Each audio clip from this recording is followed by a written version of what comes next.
Peggy 12.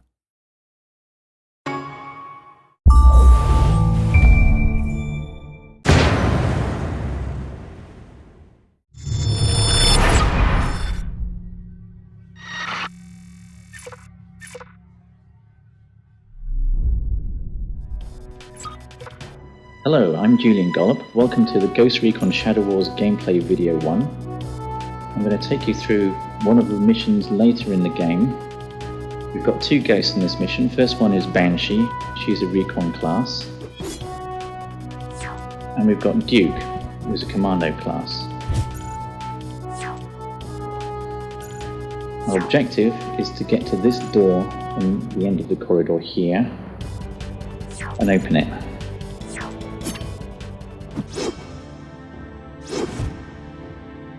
Okay, if we look around, we'll see some enemies above us, some to the left, and there's some below. Fortunately, our guys are armed with some pretty heavy weapons.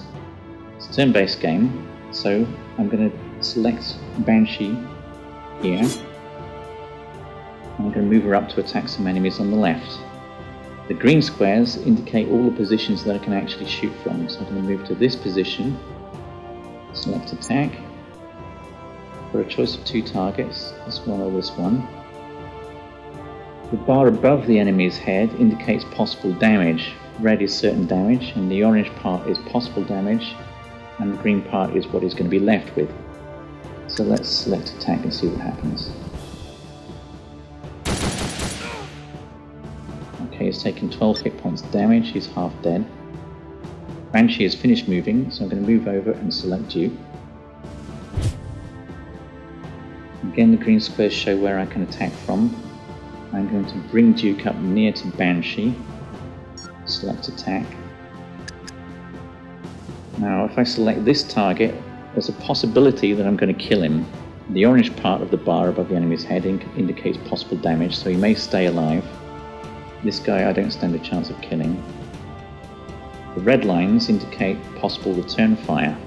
I'll show you what that means in a bit. Let's just go ahead and attack with Duke.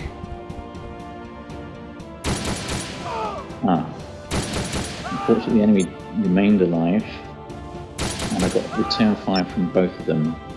This is very important tactically to take into account return fire when you're attacking. At the moment it doesn't matter too much because my guys are very tough, and Duke is taking just a little bit of damage. Banshee nothing yet. So let's end the turn and see what the enemies are going to do.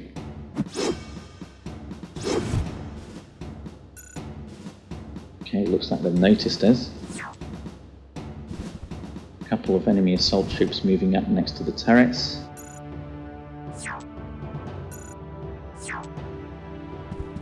Another assault moving in close to reveal Banshee. The other one attacking Banshee. Normally Banshee cannot be attacked directly because of her camouflage, but if an enemy moves next to her, she becomes revealed. Okay, we've got the gunner drones moving up to the south. Enemy commando. And above us again, another enemy commando unit. Some assaults. Here we've got two melee drones which are very nasty in close combat, so we don't want to let these guys get next to us. And finally we've got one more assault over to the left. Basically, we're surrounded. First, let's deal with the immediate threat. I'm going to take this guy out. I'm going to just move Banshee a little bit more towards our objective and attack from there. She's at close range, she does a lot of damage and kills in one hit. That's excellent. Now Duke is free to launch his attack over here. When I select Duke, I'm going to switch to his secondary weapon, which is a shoulder-launched missile launcher. I can't move so far and attack.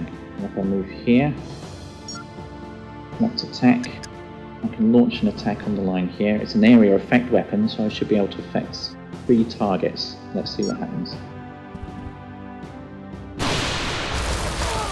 Excellent, I've taken out one of the turrets and 2 of the defending guards are seriously injured. See what the enemy can respond with. Assault's moving up closer, but they're not in range to attack yet.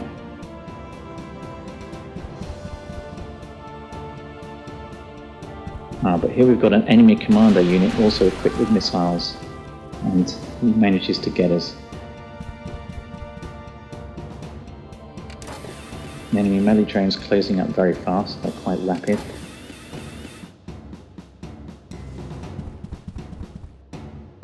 So now I've got to be careful.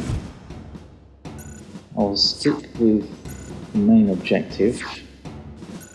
I'll get Banshee probably to attack the guys over on the left. So let's select Banshee. Banshee is equipped also with a secondary weapon. I'll switch to it now. This is an EMP grenade. It's very effective against enemy drones and turrets. It will also do a reasonable amount of damage to enemy soldiers. So again, if I launch in the middle here, back from this position and see what I can do. Should be able to take most of them out. Yes, excellent, all three are gone. Now this leaves Duke to choose where to attack next. It's a big choice of targets. And now I will probably launch an attack here. So what I'll do is I'll move this way a little bit and I'll select attack position. This means I can select any position in the red area. I can place it here, and because of the area effect it should affect both those enemies. Let's see. Okay, excellent. They're both damaged but not killed.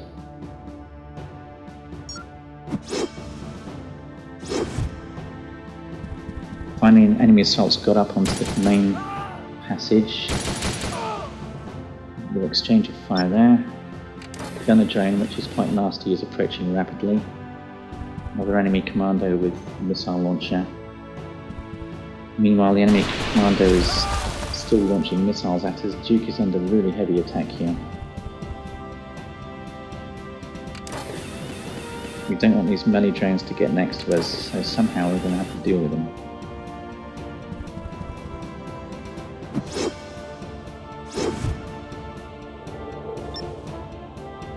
Unfortunately, Duke is now powered up.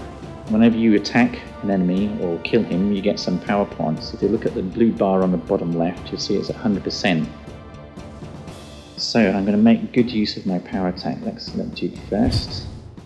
I'm going to launch the power attack into the middle of these guys here. If I move the camera a little bit, you can see they're reasonably well bunched up. Get some return fire from that position. Maybe I can move here, I won't get any return fire. Now I'm going to select Wide Impact, which is Duke's power attack. This immediately extends the area of effect, and it will also do more damage, so I should be able to do quite a lot here. Let's see. So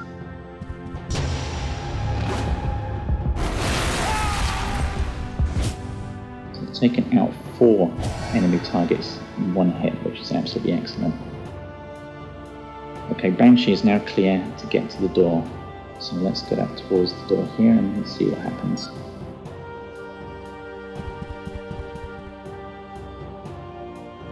Oh dear, on the other side of the door we've got a whole load of trouble. A lot of enemy drones. But to find out how to beat them, you'll have to play the game for yourself.